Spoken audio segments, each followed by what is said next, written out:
Parents, I'm talking to you right now because this thing starts early. It starts from home. You even see a boy playing with dolls, then that's the way you see that this is going to be a woman's dead. When I look the other direction, I found the snake already changed like this. They are now looking the same. The snake is now another deformed, but they are now like twins. The snake, these were the same thing but changing form. They were changing. You see, demons, they can change. I saw that demons, they can change. Even the cow, if it had much time. We were once slaves to sin. We were like the gays and lesbians because they are slaves to sin.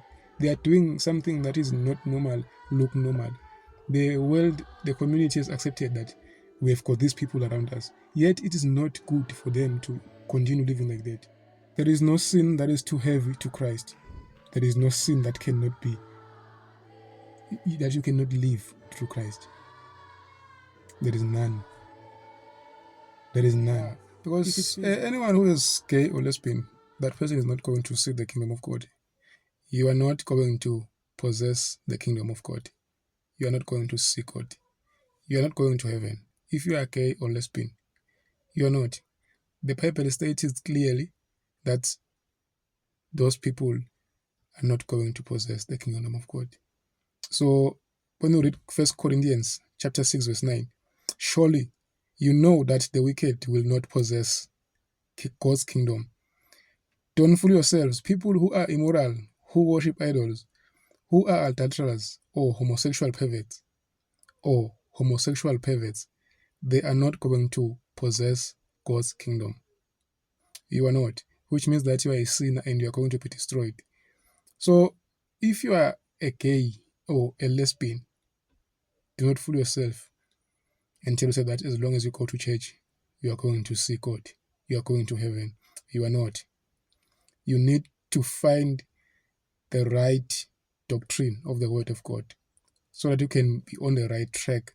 Even if you're in a church whereby the pastors, they support that, you need to live and find a church that preaches holiness living. So don't fool yourself. Don't fool yourself and tell yourself that you are going to heaven. You are not. Because God hates that. He hates it. If you read Leviticus 18 verse 22, it says, no man is to have sexual relations with another man. God hates that. So I wonder how they preach you and not read you these verses on those churches, because I know there are churches that support these things of gays and lesbians, homosexuals. They support them and they even give them platform in churches to maybe say anything or preach or do some activities while they operate under a certain spirit which is not of God. You don't have to be there. If you are gay or lesbian and you go to church and that church accepts you as a gay and a lesbian, you have to live for your life, because it shows that that church does not preach the word of God. It is lost like you. It is lost. So today I want to encourage you, gays and lesbians, repent on your ways and go the right way. I will read another verse here. Romans 1 verse 26. Because they do this, God has given them over to shameful passions. Even the women perverse the natural use of their sex by unnatural acts, which means they now change their sexual habits into unnatural. They don't do it as God created them to do, the way it was supposed to be. So let's continue to verse 27. In the same way, the men give up natural sexual relations with women and burn with passion for each other, which now means men, they tend to long for each other. They tend to long for each other. Men do, when we continue to verse 27, men do shameful things in each other, with each other, and as a result, they bring upon themselves punishment they deserve for their wrongdoing, which means there is a punishment for this. God hates these things of gays and lesbians. God does not want it. So whosoever is doing it, you need to try to move away from it, because you will be fooling yourself if you tell yourself that you are going to heaven, unless you just sacrificed your whole life that you are going to hell. But if you want to go to heaven, you need to stop it and just go the right way and leave it completely. If you fail to find a woman, you rather stay single. There is no sin on that. There is no sin on staying single. You can stay single. If you are not interested in men, if you are a woman, if you are a man and you are not interested in women, don't go for men. Just praise the Lord being single. You will lose nothing. You will lose nothing. So make sure you are on the right path.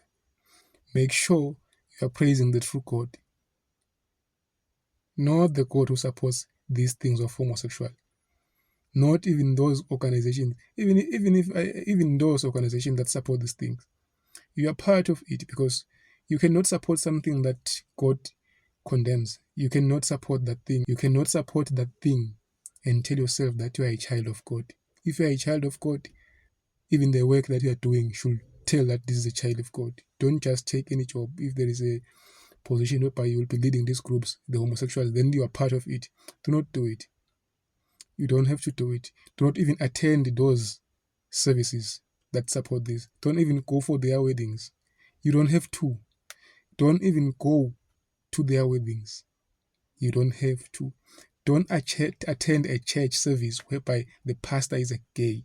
Don't attend a church service whereby the gays are the main characters of the church service. You don't have to. Gays should go to church to receive Jesus Christ and change their ways. We have to accept them so that they can change their ways. Not that we have to give them platform to preach. No. They have to change their ways first so that they can preach the word of God, the word of the living God. That is how we have to do it. They should come to church and worship with us. They will change because they will see Christ in us.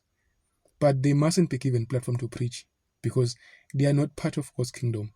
Which God are they preaching whenever they are preaching? We have to look at that. Even parents, you know your kids and you accept that under your shelter.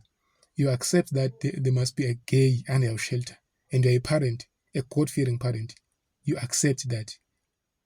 You cannot tell me that you can't change it because you saw it a long time ago. We have to submit our kids to Christ as early as pregnancy. This thing is spirit. The life they are living is spiritual. Anything that they are doing is spiritual. It can be done. You cannot tell me that this is her choice. She chose to be a lesbian. She is not interested in women. She is now interested in women. She is not interested in men. Why? And you accept that under your shelter.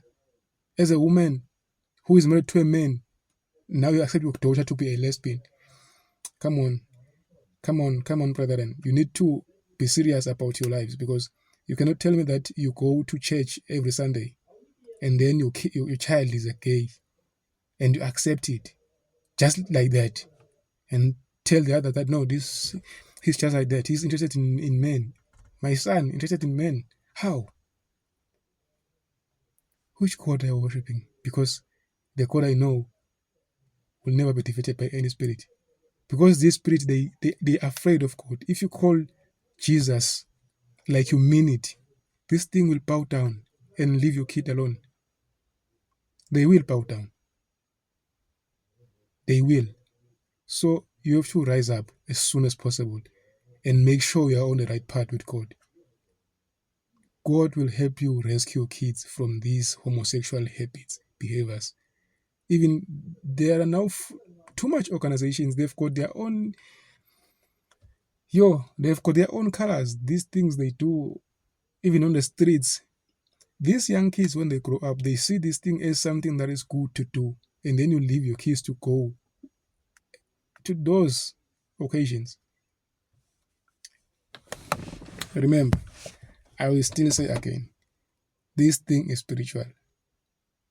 It is spiritual. You cannot destroy it like with your physical power. You cannot tell yourself that you are going to beat up your kid so that he can stop being gay. You can't do that. You need to fight this thing spiritually. You need to fast if it costs you to fast. Those kids will be rescued from those homosexual behaviors. They will. If you truly believe in God, they will. Because your faith will rescue you from this. Them themselves, they are lost. They cannot understand whatever you can tell them. Just go to your corner and pray to God. But the wisest thing to do is to should deal with this thing at early stage. Observe your kids as young as they are. You have to observe them. Parents, I'm talking to you right now because this thing starts early. It starts from home. You even see a boy playing with dolls. Then that's where you see that this is going to be a woman. You have to try to control that situation. It's at early stages. Don't ignore. This thing is spiritual. I still say again, it is spiritual. It is spiritual. It is spiritual spins. Every part of the body has got its function, natural function that was created by God. That you are going to use your buttocks for sittings or for whatsoever you're going to use to release yourself, but not whatever you do. Women, there is the right way to have intercourse with men. There is a right way that was created by God. Men, there is also a right way to do it, a good way that God permitted to be done by men. So you can't tell yourself that you're going to pleasurize yourself howsoever you want to do it. Even those who are using toys, you need to stop because you don't know what spirit is operating on that thing. Because some are animals, you don't even have to have an intercourse with animals. For you, you can think you're having sex with a dildo, yet you're having sex with an animal. You don't know. You don't know the spirit operating behind that. You don't know. You don't. There is a spirit for everything. There is a spirit that is operating. There is a spirit that attracts people. Even even the things that we do, there is a spirit for them.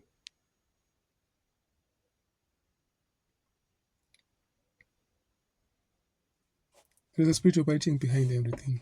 Even perfumes. There are spirits operating behind those things. There are spirits. There are spirits. Products we use every day, even cars, there are spirits. Some of them, they've got spirits of pride. You don't know why people they want this thing so much. There is a spirit attracting them so much to them. But unless we commit ourselves fully to Christ, that is where we realize that no, these things they are not just happening. They are not just happening. They are not just happening. There are spiritual bondages on them. We were not born like this. We were once sinners. And you are still sinners. We repent every day so that we can be good in front of Christ. We make sure to stay pure in front. We try every day to building up our faith, building up our connection with God. So don't see us as better people. Just try yourself to be better now and then. Repent, come to Christ, and He will accept you. We were once slaves to sin. We were. Like the gays and lesbians, because they are slaves to sin. They are doing something that is not normal, look normal.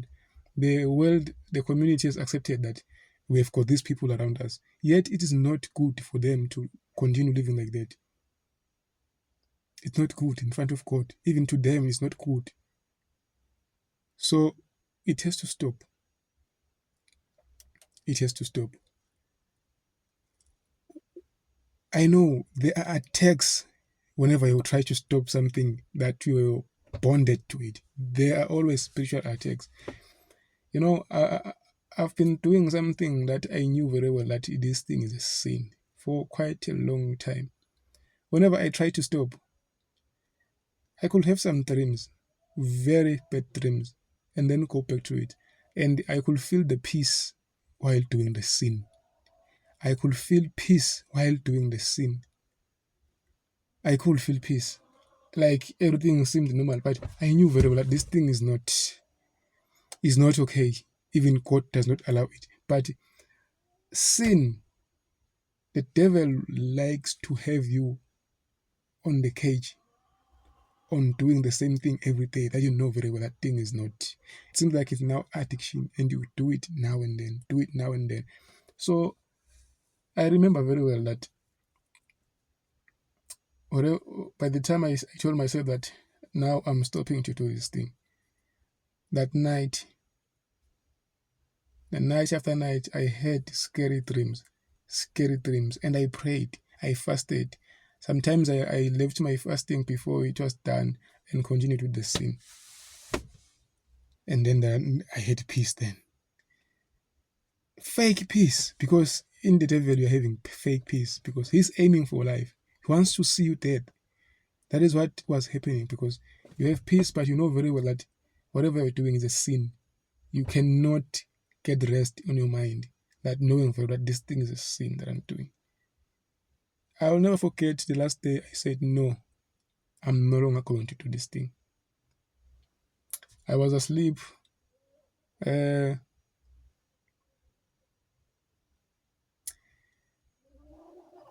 I saw in my dreams, I saw a creature like a cow, a very big cow, very big cow, a very big cow.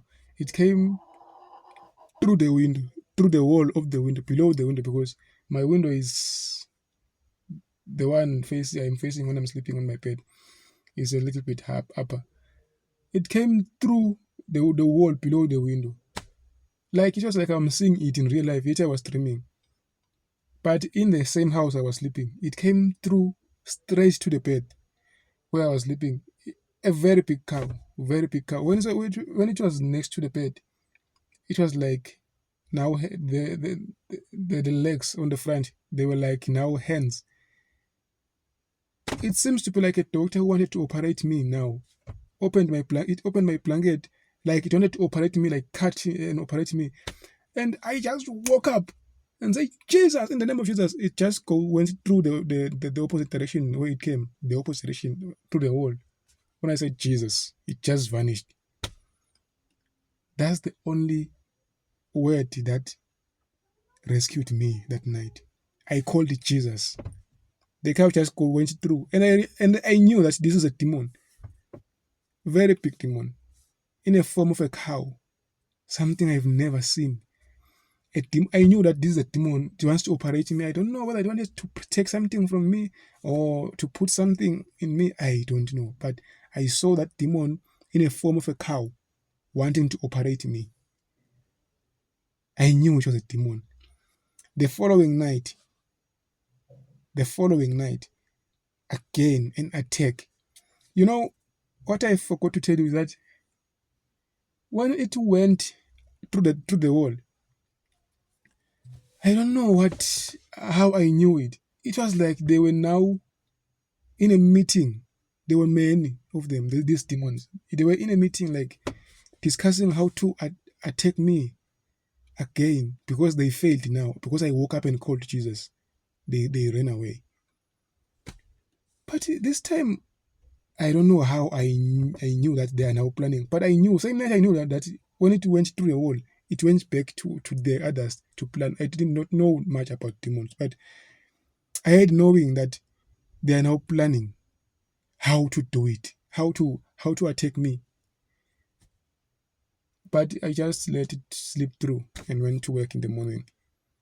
The following night, you know, they came in. Now there were two, but not in the form of a cow. There was a snake and a human in a deformed shape, like I don't know how to call it, but a person who has no hair, but just skin only. But I wasn't afraid of them, the snake and the human. And this is a human, or I don't know, deformed human. But I was not afraid. I was same bed when I'm sleeping. These ones I don't know how they came through. I just saw them already inside the house. Next to my bed, there is a table for my just computer where I sit. On the opposite side is the side where the cow was standing when it wanted to operate me. So when this came through, it was like this person, the deformed human, was on my back. Now I'm sleeping on my side looking at the snake this direction. he started to speak with me, and it was speaking very nice. But I cannot tell what it was talking about, but I know it was trying to convince me the whole idea about what we were talking about, because I was also replying back. It was trying to talk to me, like to offer me something, like to offer me something in a nice way. It was very, very, very, very, very nice. Talking like a sweet, like not like the voice was sweet. The way it was expressing the conversation, it was like everyone would be tempted to listen and do whatever it takes. But it was convincing me, and promising me to give me money. And I don't know why. I don't know how, because I was not involved in things concerning money, although I needed money. But it came like to offer me something. I was asleep, but this snake, I was talking with it while asleep. It was on the table, the same. I don't know how this happened. Same room, there is a table, there is a chair. The snake was on the table where I place my laptop after work. Every day after work, I place my laptop on that table. The snake was there, and I was on the bed. But we were talking while I was asleep. This deformed human was just not bothering me behind my back where there was the cow, just waiting there. I was speaking to it, to the snake, like we had a long conversation. And then I heard a voice that said, "Kill this thing." I don't know where it came from. And for me, I couldn't stay like that. If I was not asleep, I could not stay like that in the same room with the snake. But that day I stayed with the snake. But when that voice came, I just stood up, pick a stick. You know, I hit it like I was beating a cow. I whipped it so much. I whipped it until it died there, and then went to the other side of the bed, just hit the other creature, which was like a human. I hit it. This time I was not calling the name Jesus. The voice said, "You should kill these things." I killed them physically with a stick, very big one, like a nip kill. I hit them. I hit them. And the snake was dead. Then I went this side. I hit that one and it was dead. When I look the other direction, I found the snake already changed like this. They are now looking the same. The snake is now another deformed, but they are now like twins. The snake, these were the same thing but changing form. They were changing. You see, demons, they can change. I saw that demons, they can change. Even the cow, if it had much time, maybe it could change to be a human in that room, or change to be another thing that maybe I like. But this one's a snake changed to be now the deformed human, same as that one. Once it died, they changed to be the same thing. I picked them and I threw them outside, and then I woke up. I woke up. From there, I prayed also. I prayed and they never came back, because from that day, I think concerning that sin I've been doing so for a while, the devil never attacked me ever again about it. It never. It never. What am I saying to you, gays and lesbians? It won't be easy to leave it. I know. You may find that today you're fasting, but you can fast for a whole week and find that next week you are still back to it. No. Know very well that the decision can take one day, but to be delivered, it's a process. It's a process. It can take a while, a while. So do not confuse yourself and tell yourself that you have tried before to leave this thing. Do not tell yourself that you've tried to leave whatsoever. Even those who are addicted to pornography, don't tell yourself that no, I've tried to leave it, but I can't. No, you can. You just have to make a decision once, and then just go through the process of deliverance. You cannot be delivered in one day. You can't. You need time, dedication. You need to be consistent with it. If you need to pray every day after work or in the morning, I ended up making something like I set alarms on my phone. If I could show you, I had an alarm interval of 3 hours. Every 3 hours I was praying for my deliverance. Every 3 hours. Every 3 hours I was praying. 3 in the morning I pray. 6 I pray. Usually I pray at 3 and sleep again. Then when I wake up at 6 I pray. I go to work. At 9 in the office I pray. 12 I pray. Again. You see, interval. 3 I pray. And then I go back in the house. At 6 when I reach the house, I pray. At 9 when I'm cooking or eating something, I pray there.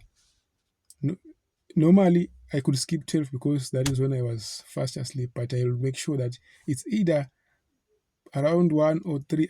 I make sure I pray until I was free, like I'm free now. There is no sin that is too heavy to Christ. There is no sin that cannot be, that you cannot live through Christ. There is none. There is none. If it feels nice, I know very well that you may think that it feels nice and it will be hard to leave it. Give yourself time. Give yourself time. Don't feel like you have got pressure. No. Give yourself time. Repent. Have that decision. And then allow the deliverance process to take place. Allow it. I know that during that process, if you are truly devoted in Christ, He will come through to you. He will come for your rescue. He will. He will. For every sin I've been doing, the biggest of all sins I've done for years, it was never easy to leave them. It was never easy to leave them, to repent and say, Christ, even if because I repented a long time ago, but I was still doing sins. We have Christians who have repented, but they are still doing sins.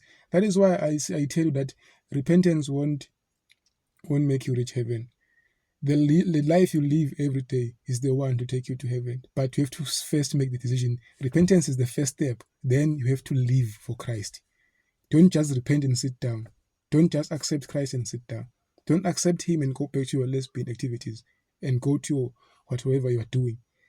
Accept Christ and live for Him. Accept Christ and live for Him. I've seen Him done things that I couldn't expect He could do. He rescued me. That is why I'm sitting right here now. I'm not out there doing what the others are doing. I'm here. So make sure to take your life seriously. Make sure to take your life seriously. Make sure. Make sure. I'm saying this with love to everyone who is watching. I'm saying this with love. Gays and lesbians, whatsoever they can tell you that it's your decision, you can take any decision concerning your life. Think twice about it. There is a God.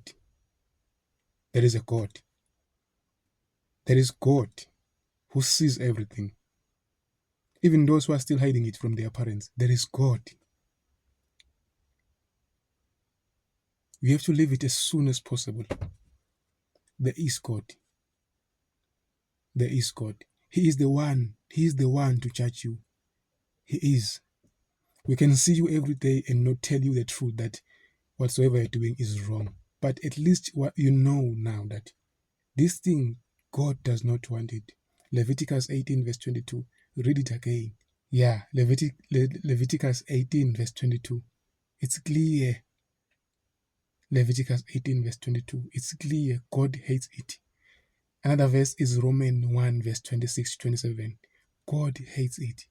1 Corinthians chapter 6 verse 9. God does not want it. He will punish you. 1 Corinthians chapter 6 verse 9. 1 Timothy chapter 1 verse 10. God does not want it. God does not want it. And this thing did not spread this much, was not this much in the community until people started accepting it. until our parents accept it. It's very hard. It wasn't this much until our parents accepted it. They accepted it, and you are the one who's doing it with your own body. Those people who praise you that at least you chose your life, at least you are proud. Hey, they've got a festival, gay festival, LGBTQ, and you still go for those things. You don't know that Christ has heaven is better. You don't know that there is nothing like heaven. There is no city like heaven. Don't you want to go there? Don't you want to go to heaven? God has created a place for us, for our eternity. You don't want to go there. You need to try and live a better life for Christ, not for your parents, not for your friends, not for your colleagues. Christ has a better plan for us. He has. He has. I will always say again, these sins that we have been doing for a long time, they are not easy. They are not easy to live. You have to make a decision, one decision. Repent, then take the process of your repentance. Take the process of your deliverance. Don't just repent and sit. The devil will come for you. He will come for you.